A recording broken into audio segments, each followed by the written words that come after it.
Hi, darlings. Welcome back to day 2 of class. How did your night go? How are you? I'm so happy to have you here. I can't even stop expressing my joy of having you guys on Woody's Place team. So we'll be going to module 3 of our training, and this is like the core of why we're here. The title of this module is Caring for the Elderly. That's what we're doing. So it just give you a little more insight into the care and management of the elderly. So I'm looking at my notes, and so that's why it looks like I'm looking away, but I'm focusing on you guys. So yeah, our outline will be: who are the elderly, what is elderly care, skills required of a caregiver, and helpful tips for elderly caregiving. So I expect you guys to take notes. I will not be sharing slides on this one, so please take your notes, and I'd like to see a picture of your notes. If you have questions, as usual, chat me up personally and I'll answer your questions. I'll be clear. So we'll go right into the first outline. We're talking about caring for the elderly. The first outline says the elderly. So who are the elderly? Who are they? Who are the elderly? Well, at Ruthie's Place, I hope you know by now that we call the elderly golden agers. So that's why you are a golden companion, because we're caring for golden agers. Why do we call them golden agers? Those years are golden. I don't want to call them old people. I don't want to call them aged people. They are living golden years. It's not everybody that makes it to those years. Not everyone. A lot of people die in their 30s, 20s, even as children. So these people made it into their 60s, they made it into their 70s, 80s, 90s. They are golden. So that's why I call them golden agers. So the elderly are who I will always refer to as what? The golden agers. Other people call them old people, aged, seniors, elderly, papa, mama, and some other forbidden phrases that I hope you know by now at Ruthie's Place. So we don't call anybody papa or mama. We don't call anybody old people. We don't call them aged people. We call them what? Did I hear you say that? Golden agers. That's what we call them here. So the cutoff age for this class, there has been debate up and down. Okay, from 60, from 65, which age was the cutoff age? Well, let's just say the generally acceptable cutoff age for people called golden agers or the elderly is what? Age 60. From 60, you can call somebody an elderly person. From age 60, you can call them elderly. And there are the reasons for Ruthie's Place. There are the reasons you and I have a job. They are our clients. They are the ones who pay our salaries. Yeah. So those are the people called the elderly. Now, let's take some time to understand them. Now, I mentioned earlier that those years are golden years. Growing old is a rare privilege. It's denied to a lot of people. A lot of people die before they become 60. A lot of people. And so it's a treasure. Those years should be treated as gold. Hence the name golden agers, right? They are living golden years. That's just like a recap. So as golden companions, you should not be caught in the web of stigmatizing or age shaming anyone. You'll be the wrongest person caught age shaming. You'll be the wrongest person stigmatizing, because you know better. You know that those years are golden and they should be lived to the fullest, right? Now, what do I call stigmatizing or age shaming? You should not be one of those people saying, why is he still getting married at 67? Why is he still getting married at 87? Why is he still going to school at 90? Or why this mama is too stubborn? This papa is too one kind. That's age shaming. Like, and he's old and he's behaving like that. You shouldn't be caught doing that, right? That's age shaming, because you know that those years are golden. So Baba, Mama, as you call them, or golden agers as I call them, should live their best life. They should enjoy their best life. They should do whatever they want to do. Age is not a restriction. It is an enabler. Do you understand? The fact that they are still alive, they should achieve all that they want to achieve, because nobody is guaranteed tomorrow. So don't be caught in the web of age shaming, right? Because it totally contradicts what we stand for. So every single day they should live their best life. Next, you should understand that no matter their current condition, they were once mobile and agile like you. So those people who look like they are helpless right now, those people who look like they can't do stuff themselves right now, and you have to help them, remember that they were once like you. Empathy is a core value at Roots Place. And what's empathy? Constantly putting yourself in other people's shoes. So when you're caring for the elderly, you need to understand that they do not like the situation that they are in, that they are pooing on the bed. Do they like it? No. That they cannot remember a lot of stuff. Do they like it? No. They were once like you. They do not like where they are. Once upon a time, they could do all these things themselves. They had everything under control. So always remember that, and always put yourself in their shoes, put yourself in their position. That this person doesn't like what he or she is going through. This person doesn't wish it was like this. Do you understand? They don't wish even their worst enemies to be in some of the situations that some elderly people, find themselves in right now. So you need to try and understand that fact. Put yourself in their shoes. It is not in your place to make them feel worse. You should not now be doing your face one kind. Do you understand? Making them feel, they already feel bad. Do you understand? They already feel bad enough. Like, I wish I could do these things myself. Once upon a time, I was doing them myself. They don't like the state that they are in.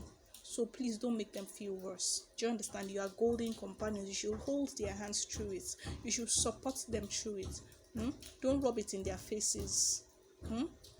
Be excellent golden companions. Help them through whatever situation that they are finding themselves. Never forget this, okay? Now let's talk about cultural and individual differences. We have diverse staff members here. We have Yorubas, we have people from Cross River, we have people from Delta, we have people from, various places in the country, raised by different parents, raised by different cultures and traditions, right? And then you're now interfacing with clients who have their own cultures and traditions as well. So who will bow for the other person now? One thing that is very important is the fact that the customer is always right. So you have to let go of your ego. You have to throw your ego in the dustbin. No room for ego, no room for superiority of culture.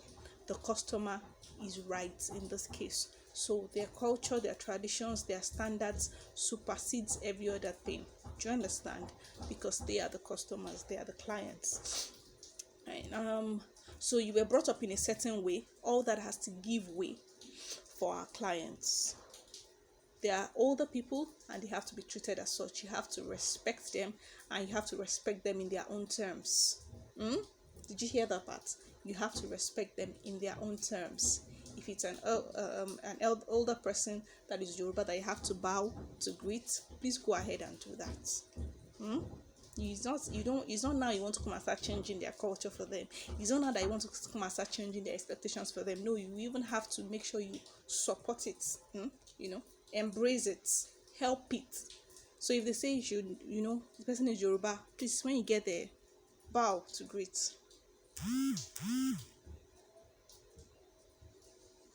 Do you understand?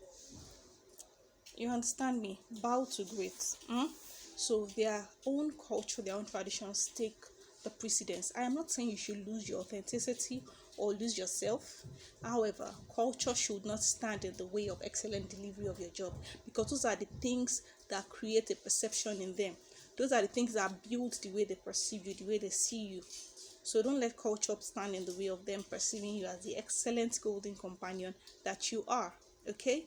So the minimum requirement of you, as I've repeated, is that you have to be excellent. And so if you're going to meet with any client, amazingly I met with one of you guys today, you need to do your research. She mentioned that herself, even without me telling her. It was already in the notes, but I didn't have to mention to her that you have to do your research. This is the culture this person is from. How do they want me to greet them? This is the disease condition this person has. How am I supposed to cook their meals? You have to be able to get there and be able to recommend to them, like, no, this is best for diabetes, or this is best. Do you understand? Let me not even change the topic, but focusing on the culture part now. You need to be able to get some insight into their own culture, into their own tradition. Okay, this is how this person likes things to be done, and then you make sure you adapt yourself to that way.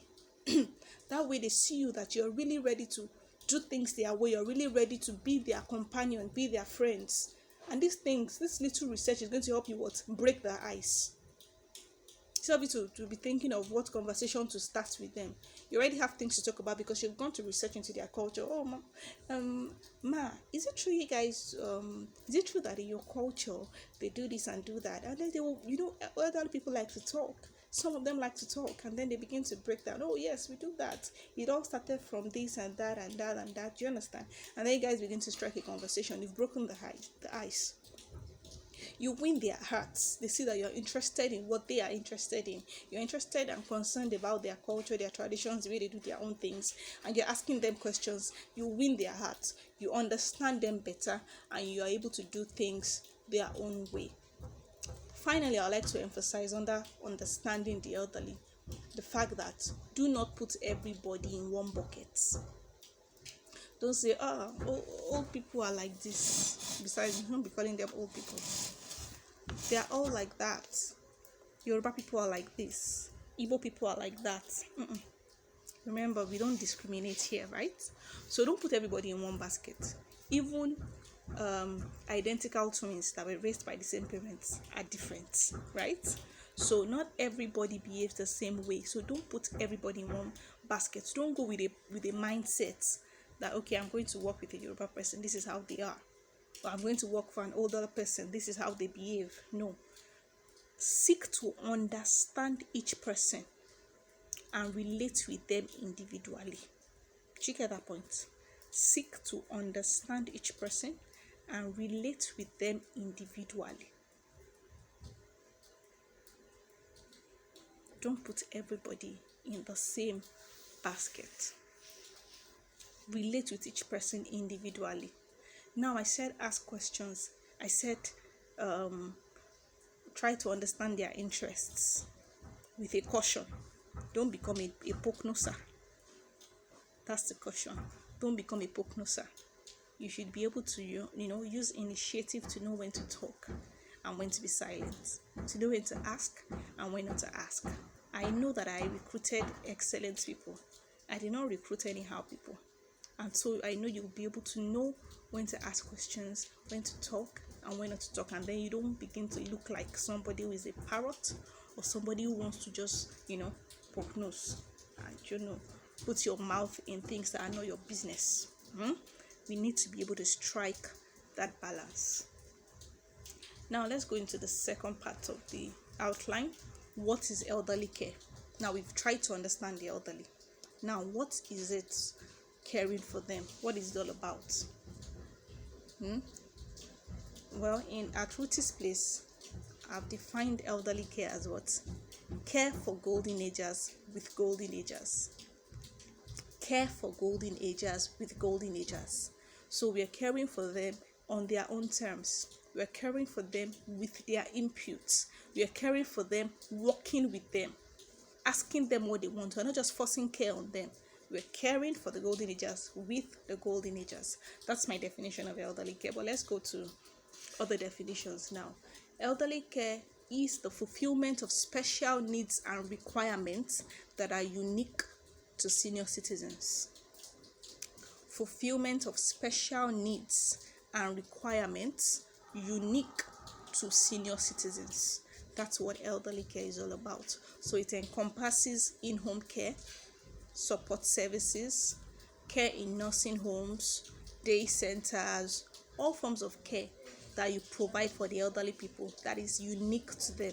That's what elderly care is all about. So it includes the social and personal requirements of those people.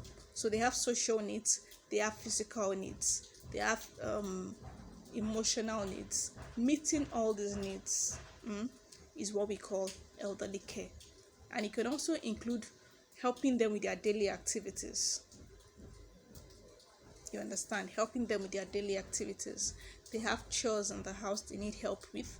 They need to get stuff from the market. They need to get help, bathing themselves, brushing their teeth, eating their foods, taking their medication. Anything that is unique to the elderly person that they need support with, that they need help with, is what we call elderly care. And what are some of these needs? I've mentioned some of them. We have personal care. They need personal care, bathing, brushing, eating, using meds, changing their bedspreads, personal care. And then you have human interactions, which is, those are the two core bases of our name, Golden Companions. Human interaction. So you are a company. You're not just going there to cook and wash and do all those things for them. You're not just going there to care for them. You're also going to provide human interaction. You're going to be a company to them. You're a golden companion, remember. So we have personal care, we have human interactions. They need good food, they need exercise, they need a clean environment, they need safety and security, they need to take their medications, they need sometimes support with moving and transportation, and so much more. Is not limited. They have all kinds of needs, but these are just a few of them. Now, these needs can be divided into three. You have dependent needs. These are things that they cannot do for themselves at all again. They need you to do it for them 100%. Those are dependent needs. They are depending on other people to get those things done. And then we have interdependent needs. They can still do it for themselves to an extent, but they need some support as well. So it's like 50-50 or 40-60 or 60-40, whichever way. They can do it, but they need your support. Those are what interdependent needs. And then we have independent needs. They can do it themselves. They don't need you to help them do them. So those are the three aspects of three divisions of their needs. You have dependent needs, interdependent needs, independent needs. So you know how you fit into each of these things. There are things they can do on their own. Allow them the autonomy. Allow them the independence to do it themselves. There are things that they need your support with. You know how to bring in your support. And there are things that 100% they need you to help them do it. Do you understand? So you should be able to, in your mind or in your notes, compartmentalize the needs of the person you're dealing with. Is this something they can do on their own? Can they be independent on it? Is this something they need me to do a little bit for them? Is this something that they need me to do completely for them? You need to be able to identify each bucket of needs, put it in the bucket, and deal with it as such. Right? Very well. Now, I'd like to talk about organization and taking initiative. As an excellent golden companion, as an excellent caregiver, which I call golden companion, you must be proactive, not reactive. You must be proactive. In our briefing sessions, I would tell you that if you're going to do full-time care, you have to draw up a daily activity schedule. Every day you must have what to do. You cannot be reactive. Okay, you cannot be thinking, it's 12 o'clock, what can we do now? No. You have to take initiative. You have to be organized.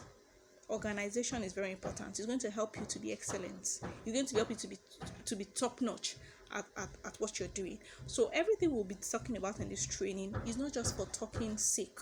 You need to be able to take them to the field and get them to work. Right? So you have to be organized. As an excellent caregiver, you have to be organized. You need to draw up that daily activity schedule for your own chores and for the elderly person, the clients you're working with. Work with the person. Draw up the activity plan.